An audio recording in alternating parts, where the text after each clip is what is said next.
Thank you so much to the North-South Center of the Council of Europe for bringing us together for this crucial conversation. This conversation of our shared challenges, this conversation of our shared crises, this conversation of our shared lives. It is an honor to be here. Today I will be speaking on Ubuntu, a relational ethic for a relational world. My organization, the Center for Environmental Ethics and Law, focuses on ethics that advance life. To do that, we look at the underlying values of our decisions and our decision makers, and whether those values lead us not to just sustainability of life on Earth, but to the flourishing of life, and in a just, equitable, and ethical manner. And if this is not happening, why is it not happening? What are the obstacles, the challenges to ethical action? Ultimately, what are the values that advance life, and what are the values that harm life? Life is relational, and solidarity is the ethical act that embraces that simple truth. Together we are alive. Together we rise. Separate we are weak. Separate we fall. Therefore, anything that we can do to embrace solidarity in our lives and our governance structures, in our thinking and our acting, and for the common good, will better the common good. As I speak today, I ask you to think of the values that nurture our relationships and those that strengthen our divisions, and think about what values are guiding our current path and what values should guide our future path. And so to begin, a quote. A human being is a part of the whole called by us universe, a part limited in time and space. He experiences himself, his thoughts and feelings, as something separated from the rest, a kind of optical delusion of his consciousness. This delusion is a kind of prison for us, restricting us to our personal desires and to affection for a few persons nearest to us. Our task must be to free ourselves from this prison by widening our circle of compassion to embrace all living creatures and the whole of nature in its beauty. Albert Einstein wrote these words of comfort to a friend who was grieving the loss of his daughter. Although a simple note to a friend, it gives us much insight into Einstein's life philosophy, the interconnectedness of life, the artificial and partisan limitations we place on ourselves in our community of life, and a way out of the darkness, out of the self-inflicted harm by expanding our circles of care. Einstein was a well-known internationalist and pacifist and was ardently opposed to racism or human partisanship, nationalism, or state partisanship, and militarism, or state protection, or state harm. It was World War II, however, where he came to believe that pacifism was not absolute, and that those seeking peace cannot close their eyes to reality. He understood that racism and nationalism can destroy life on Earth, and can only be prevented if world leaders, or those with power, set aside conflicts. End quote. Consider yourselves only as members of a biological species, which has had a remarkable history, and whose disappearance none of us can desire. In one of his final acts, and alongside 10 other scientists, calling for the end of nuclear proliferation and war, he wrote, "The abolition of war will demand distasteful limitations on national sovereignty. Remember your humanity, and forget the rest." Today I will explore how ethics and ethical engagement, and a particular ethical and legal principle, Ubuntu, a principle rooted in relationships and reconciliation, can help heal past harms and foster solidarity for a better future.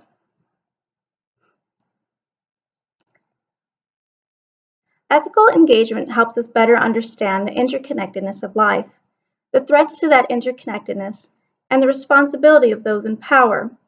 Through ethical engagement, we can do better. Indeed, we must. Ethics is the foundation of law and governance, and all decisions have ethical underpinnings. What do we value or not value, and why? What are our priorities as citizens and as a society, and why? And how does corruption of people and institutions manipulate ethical action? Ethical engagement is more than creating a list of shared principles that guide life in a community of life, although that is not unhelpful, but rather it is a questioning of values that lead to decisions that guide every aspect of our lives. It helps us to highlight the harms, the perpetrators, and the victims.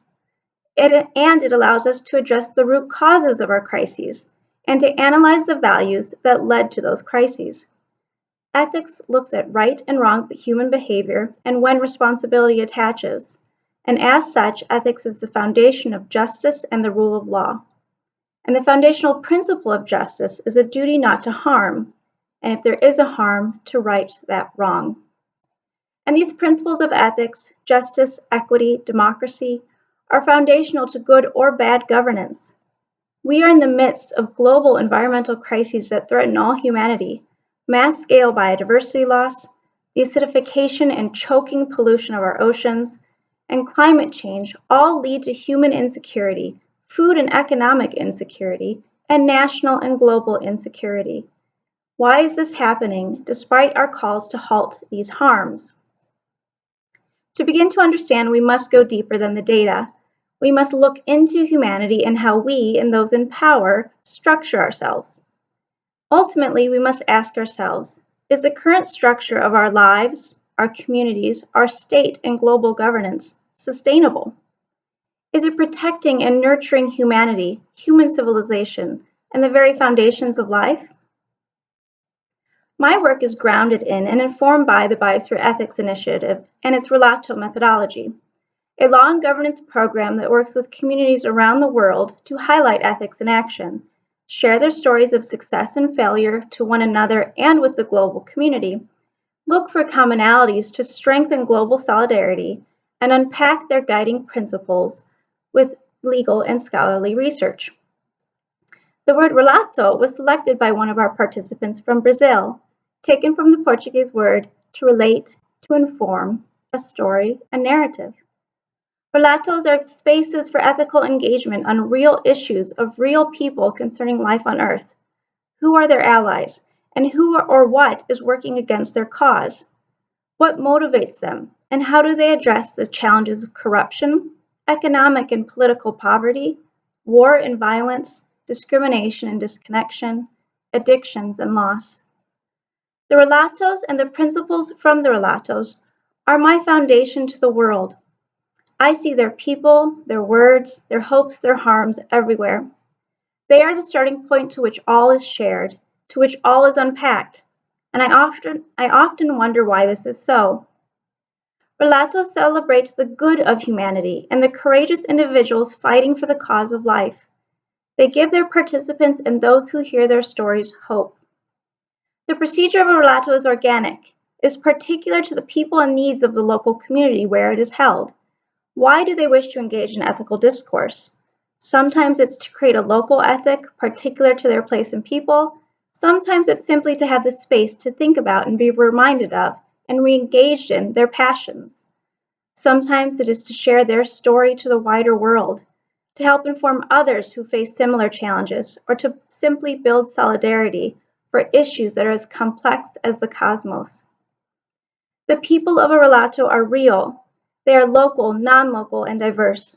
Leaders from the community host the relato and bring together global experts, people from other communities, and also people from other relatos. Sharing stories, sharing experiences, builds solidarity. Participants also come from all sectors and all disciplines, weaving science with poetry, justice with history, education with governance. The BEI is a program rooted in law and life for the interconnected foundations of life. And so it understands that no serious solutions can exist with compartmentalized thinking. The discourse of a relato is democratic. After all, discourse is a process by which individuals integrate themselves into society, a part of the idealized we perspective. It is bearing witness to ethical actions and real harms. Led by local community leaders, participants are introduced to the heroes and the victims of their home, the same heroes and victims that the anonymity of global conservation efforts often hide. My own work began as a child when I witnessed toxic waste being dumped in a poor minority neighborhood in Michigan City, Indiana, United States. Although I was not the one to bear the scars, witnessing their violent creation led me to devote my life to the cause of life. Relatos give voice to the voiceless, to the vulnerable. They are usually triggered by a loss or a threat of a loss to a culture or way of life, to human life, other species, and sacred spaces. They are prompted by development within a fragile ecosystem, climate change or refugees stretching already thin resources, or traditional environmental organizations no longer an avenue for help. Relatos heal. They allow communities to address loss and find ways to rebuild again. They also acknowledge past harms and broken covenants through reconciliation ecology. Humanity cannot move forward without accountability for what has already been done. Relatos demand courage. Those being threatened and those threatening always have unequal political and economic power. It is a common story of the most politically powerful against the most politically weak. You cannot talk about ethics and justice without talking about corruption and injustice. And these are conversations that many simply want to avoid. Relatos are unashamedly emotional.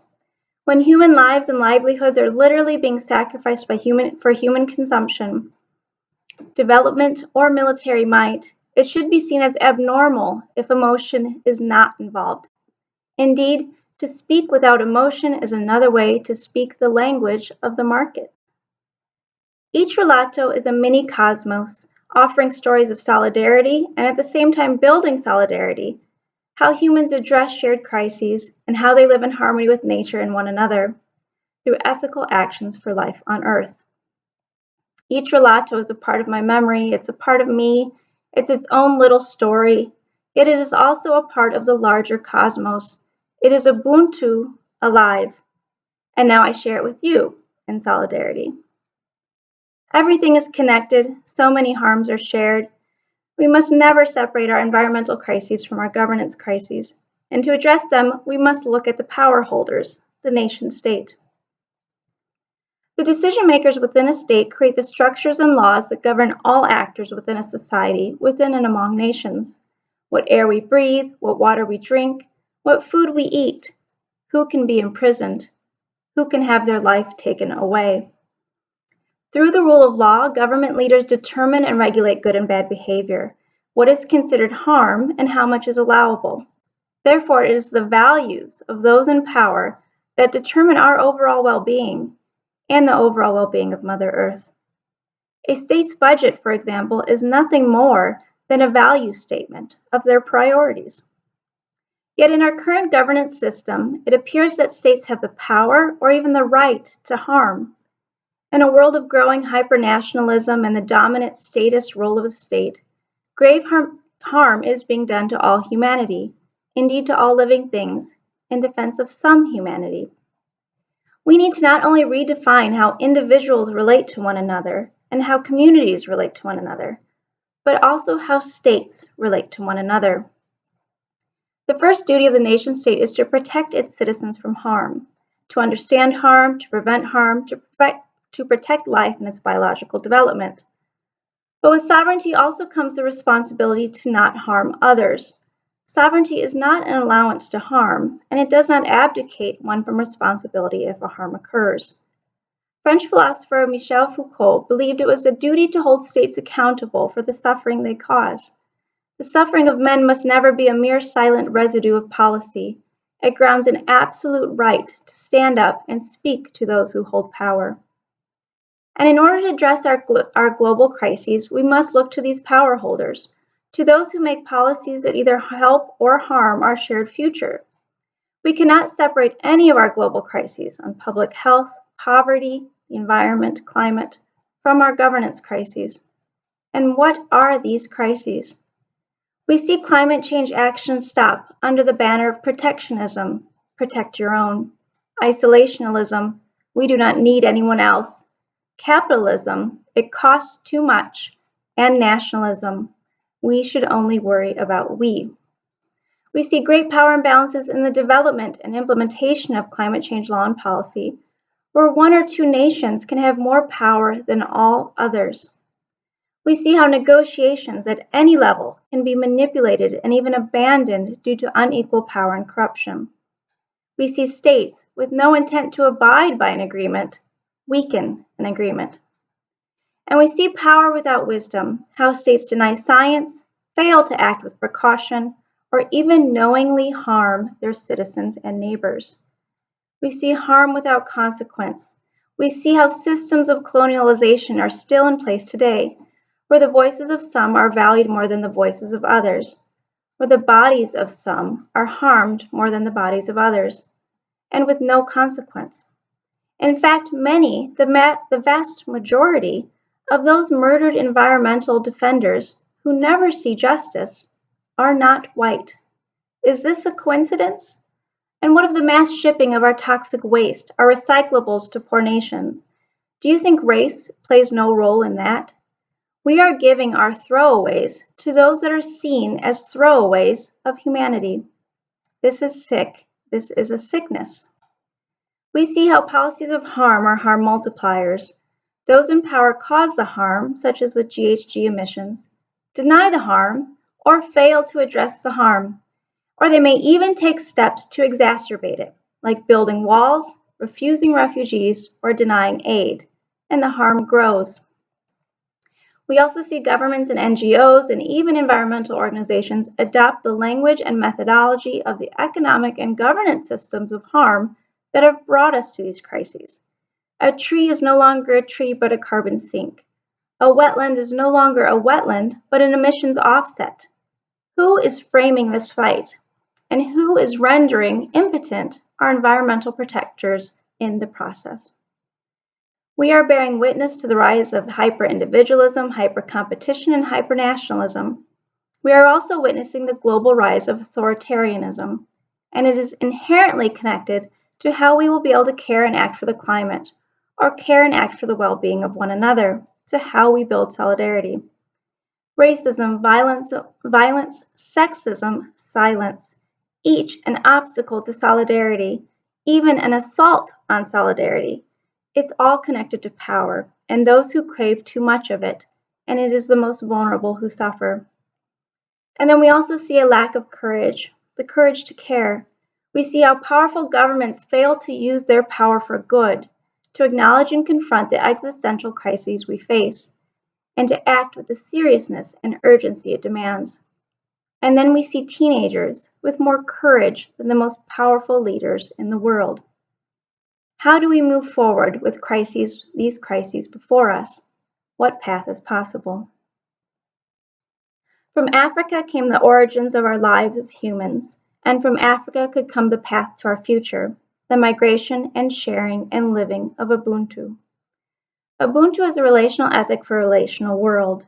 It is an ethic of care and interdependence, of healing and reconciliation. It means a person is a person through other persons, and to which we add, a nation is a nation through other nations. Through Ubuntu, the true relational aspect of state sovereignty must be brought to the forefront instead of the harmful hyper-individualism fostered by hyper-nationalism. Whether with humanity or nature, the community of states, we belong in a bundle of life, and my humanity is caught up, inextricably bound up in yours.